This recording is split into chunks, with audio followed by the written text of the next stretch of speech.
Everyone, एक बार फिर से स्वागत है आपका यूट्यूब चैनल नितेश एजुकेशन 27 पर। फ्रेंड्स, मैं इस चैनल पर UGC net paper first and paper 2 education की तैयारी करवाता हूं।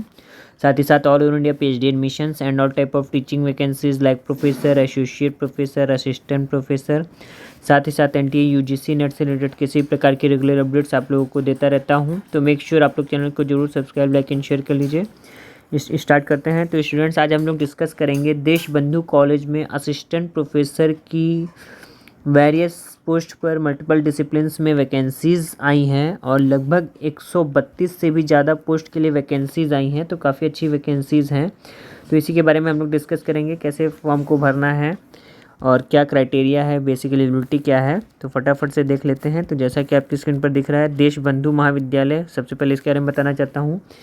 ये यूनिवर्सिटी ऑफ दिल्ली का एक बॉडी है और ये एक गवर्नमेंट कॉलेज है, ठीक है, महाविद्यालय है। जैसा कि आपकी स्क्रीन पर दिख रहा है, online application are invited in the prescribed application form at web link http://callrec.du.ac.in। यानी कि फॉर्म को आपको ऑनलाइन भरना है, ठीक है, ऑनलाइन फॉर्म भरना है। और फॉर्म का जो भरने का लिंक है मैंने वीडियो के डिस्क्रिप्शन में भी डाल रखा है, तो आप वहाँ से जाकर डायरेक्ट अप्लाई कर सकते हैं। और कॉलेज की जो ऑफिशियल वेबसाइट है ये deshbandhucollege.ac.in है, ठीक है। और अगर हम बात करें असिस्टेंट प्रोफेसर की, तो जो पे लेवल है वो एकेडमिक लेवल 10 है। एंट्री पे कितना है? 57,700 7 CPC, यानी कि 57,700 से लेकर के 82,400 के बीच सैलरी वेरी करती है। यानी यूजीसी रेगुलेशन एक्ट की 2018 है, उसी के रिगार्डिंग जो है सारी सैलरीज और रिम्यूनरेशन दिए जाते हैं। अब मेन चीज़ यहाँ पर बात कर लेते हैं, लास्ट डेट क्या है फॉर्म को भरने की। तो ये देखिए, एडवर्टीज़मेंट जो है 22 मार्च 2022 को जारी हुआ है। अभी एक दो दिन हुए हैं। तो तब से लेकर के 2 हफ्ते के अंदर अंदर, देखिए लिखा है यहाँ पर, application is within 2 weeks from the date of publication of advertisement in the employment news, है ना। Person with benchmark disabilities may approach the help desk setup at the college in case they required any assistant, ठीक है।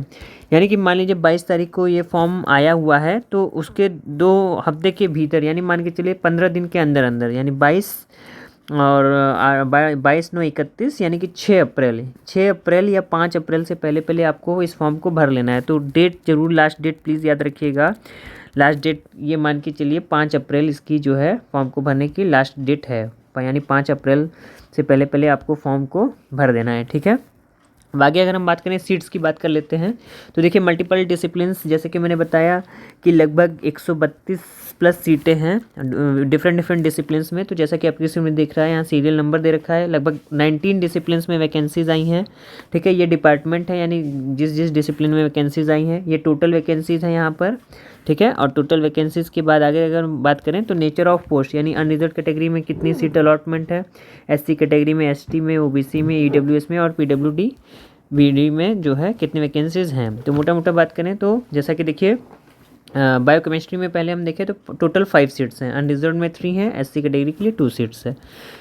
इसी तरीके से जो है बाकी की सीट्स हैं। मान लीजिए अगर आपके रिजर्व कैटेगरी में कोई सीट्स अवेलेबल नहीं है और अगर आप क्या बोलते हैं कि आउटसाइडर हैं, दिल्ली से बाहर के रहने वाले हैं, तो आप अनरिजर्व कैटेगरी में भी अप्लाई कर सकते हैं।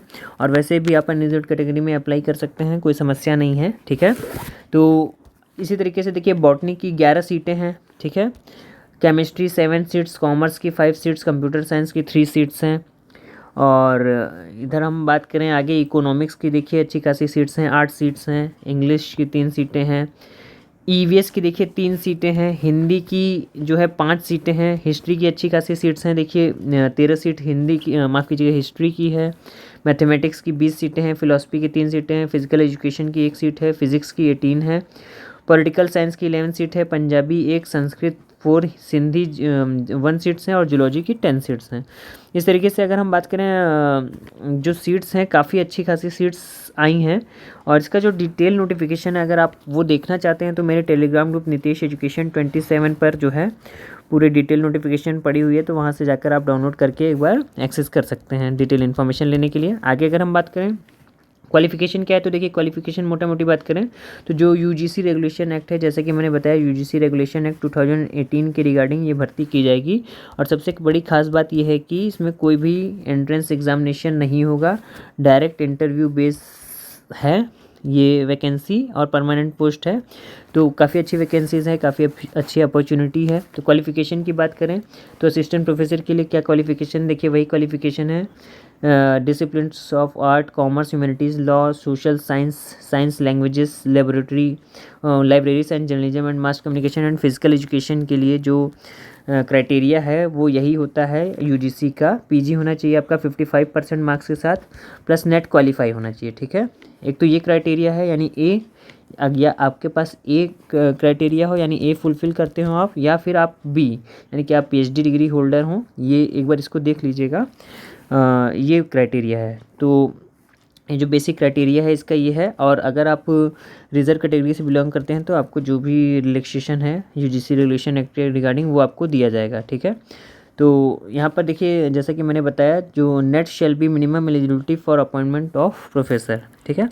तो एक बार इसको गो थ्रू कर लीजिएगा, इसको, इस पॉइंट को, तो ये आपका समझ में आ जाएगा कि अगर आप नेट क्वालिफाई हैं तो क्या करना है, और पीएचडी होल्डर हैं तो क्या करना है, ये क्राइटेरिया है।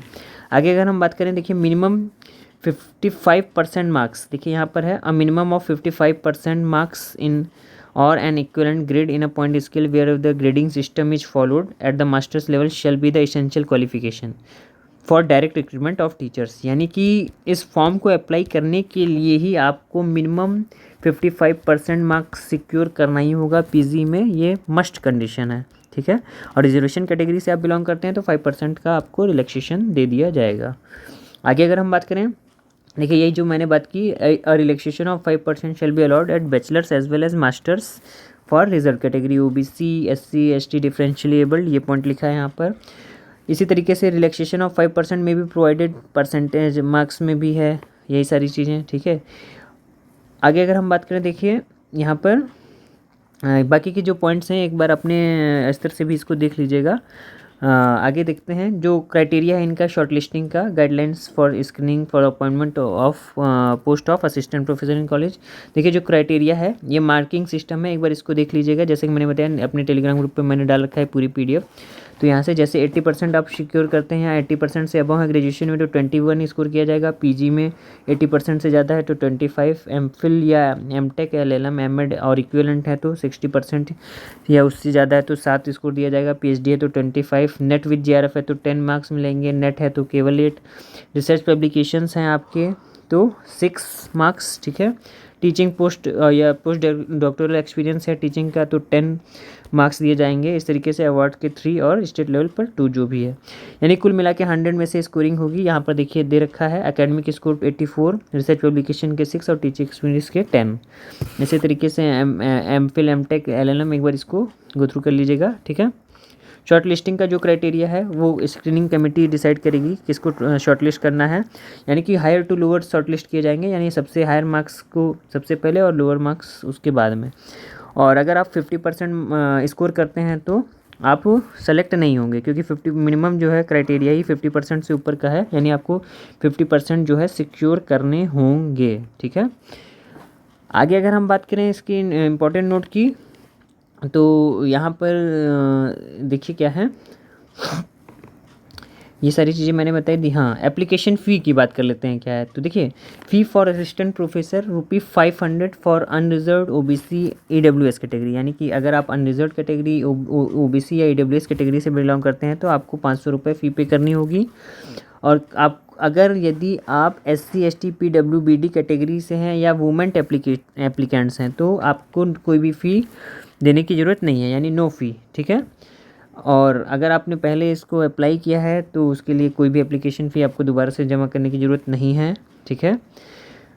और अगर आप एक से ज़्यादा पोस्ट के लिए अप्लाई करना चाहते हैं तो यहाँ पर लिखा है आपको अलग अलग फ़ी सबमिट करनी होगी अलग अलग पोस्ट के लिए, ठीक है।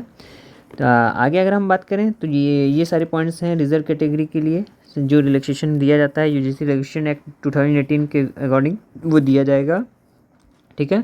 शॉर्ट लिस्टेड कैंडिडेट्स की बात करें तो जब आप शॉर्ट लिस्ट कर लिए जाएंगे, इंटरव्यू के लिए आपको बुलाया जाएगा तो आपको सारे ओरिजिनल डॉक्यूमेंट्स ले जाने होंगे इंटरव्यू के समय, जो भी आपके सारे टेस्टिमोनियल्स हैं उसे, ठीक है। अगर आप किसी जॉब में तो आपको एनओसी सबमिट करना होगा, दिखाना होगा, ठीक है। जितने भी कॉरेस्पॉन्डेंस हैं वो सारी चीज़ें आपको ईमेल के थ्रू बताया जाएगा, ओके। जो भी ईमेल आप अपना ऑनलाइन एप्लीकेशन फॉर्म में मेंशन करेंगे उसी के रिगार्डिंग बताया जाएगा। तो ये थी बेसिक इन्फॉर्मेशन फॉर्म को भरने की। साथ ही साथ लास्ट डेट जैसा कि मैंने बता दिया 5 अप्रैल से पहले आपको फॉर्म को भरना है, ठीक है। तो ये थी बेसिक इन्फॉर्मेशन। आशा करता हूँ ये इन्फॉर्मेशन आपको अच्छी लगी होगी, और यदि आपको किसी भी प्रकार की कोई कन्फ्यूजन है तो मुझे कमेंट के द्वारा पूछ सकते हैं। और अगर आप UGC net paper first, paper 2 education, साथ ही साथ किसी भी प्रकार की रेगुलर अपडेट्स पाना चाहते हैं, चाहे वो पीएचडी नोटिफिकेशन से रिलेटेड हो, चाहे जॉब से रिलेटेड हो, तो चैनल को जरूर सब्सक्राइब, लाइक एंड शेयर कीजिए। मिलते हैं नेक्स्ट वीडियो में। Thank you so much. आपका दिन शुभ हो।